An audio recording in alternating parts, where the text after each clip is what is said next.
कर्ण ने देवराज से कहा, आप प्रसन्न हैं तो शत्रुओं का संहार करने वाला अपना शक्ति नामक शस्त्र मुझे प्रदान करें। अब कर्ण ने भी उनसे कहा कि देवराज कर्ण पहचान गए और उन्होंने कहा, हे देवताओं के राजा, अगर आप मुझसे मेरी इस जो मैंने ये कार्य किया है, अपने कवच और कुंडल आपको दिए हैं, इससे अगर आप प्रसन्न हो गए हैं तो मुझे आप शत्रुओं का जो नाश करने वाली आपके पास शक्ति है, वो शक्ति नामक शस्त्र है, वो मुझे दे दें। बड़ी प्रसन्नता के साथ अपना वो शस्त्र कर्ण को देते हुए देवराज ने कहा, युद्ध में तुम जिस किसी को लक्ष्य करके इसका प्रयोग करोगे वो अवश्य मारा जाएगा। तो बड़ी प्रसन्नता के साथ, बड़ी खुशी के साथ उसने वो अपना शस्त्र जो था कर्ण को दिया और देवराज ने कहा कि युद्ध में तुम जिस किसी को भी निशाना बनाकर इसका प्रयोग करोगे वो अवश्य मारा जाएगा, परंतु एक ही बार तुम इसका प्रयोग कर सकोगे। तुम केवल एक ही बार ये इसका प्रयोग कर पाओगे, बार बार नहीं। तुम्हारे शत्रु को मारने के बाद यह मेरे पास वापस आ जाएगा। इतना कहकर इंद्र चले गए और जब तुम्हारे शत्रु होंगे उन्हें तुम मार दोगे तो फिर ये वापस मेरे पास आ जाएगा। इतना कहकर इंद्र वहां से चले गए। एक बार कर्ण को परशुराम जी से ब्रह्मास्त्र सीखने की इच्छा हुई। अब आगे की कहानी, कर्ण को एक बार परशुराम भी उस समय बहुत वीर थे और बहुत सारी शस्त्र विद्याएं उन्हें आती थी, तो परशुराम जी से उन्हें ब्रह्मास्त्र सीखने की इच्छा हुई। इसलिए वो ब्राह्मण के वेश में परशुराम जी के पास गया और प्रार्थना की कि उसे शिष्य स्वीकार करने की कृपा करें। और इसने जो था ब्राह्मण का वेश बनाया और परशुराम जी के पास गया और प्रार्थना की कि उसे वो अपना शिष्य बना ले। परशुराम जी ने उसे ब्राह्मण समझकर शिष्य बना लिया और वो परशुराम जी ने समझा कि ये ब्राह्मण का वेश बनाकर गया था, तो उन्होंने समझा कि ये उसे अपना शिष्य बना लिया। इस प्रकार छल से कर्ण ने ब्रह्मास्त्र चलाना सीख लिया और इस प्रकार धोखे से, छल से मतलब धोखे से कर्ण ने ब्रह्मास्त्र चलाना सीख लिया। बच्चों, उस समय क्या है, परशुराम जो थे क्षत्रियों से चिढ़ते थे। ये केवल ब्राह्मण, और ये तो इतना तक था नहीं, वो तो विश्वामित्र, ये केवल ब्राह्मणों को ही देते थे। तो ये ब्राह्मण का वेश बनाकर वहां पहुंच गया। एक दिन परशुराम कर्ण की जांघ पर सिर रखकर सो रहे थे।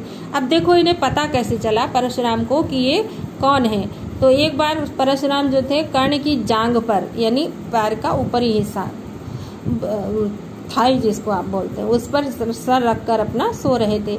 इतने में एक काला भौरा कर्ण की जांघ के नीचे घुस गया और काटने लगा।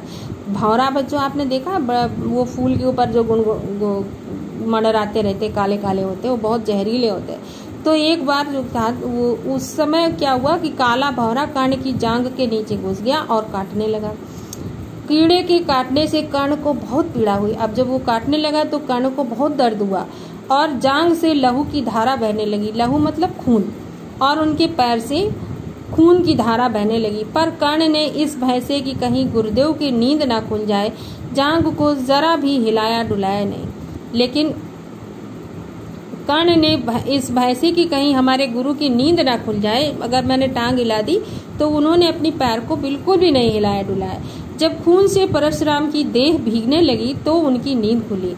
उन्होंने देखा कि कर्ण की जांघ से खून बह रहा। उन्होंने देखा कि कर्ण के पैर से खून बह रहा है।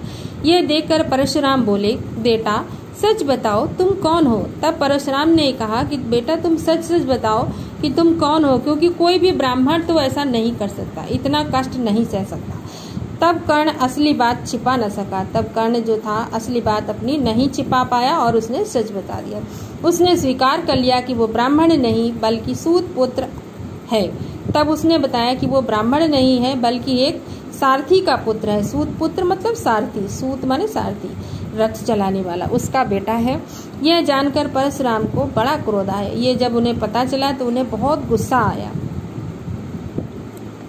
अतः उन्होंने उसी घड़ी कर्ण को शाप देते हुए कहा, चूंकि तुमने अपने गुरु को ही धोखा दिया है, इसलिए जो विद्या तुमने मुझसे सीखी है वो अंत समय में तुम्हारे किसी काम ना आएगी।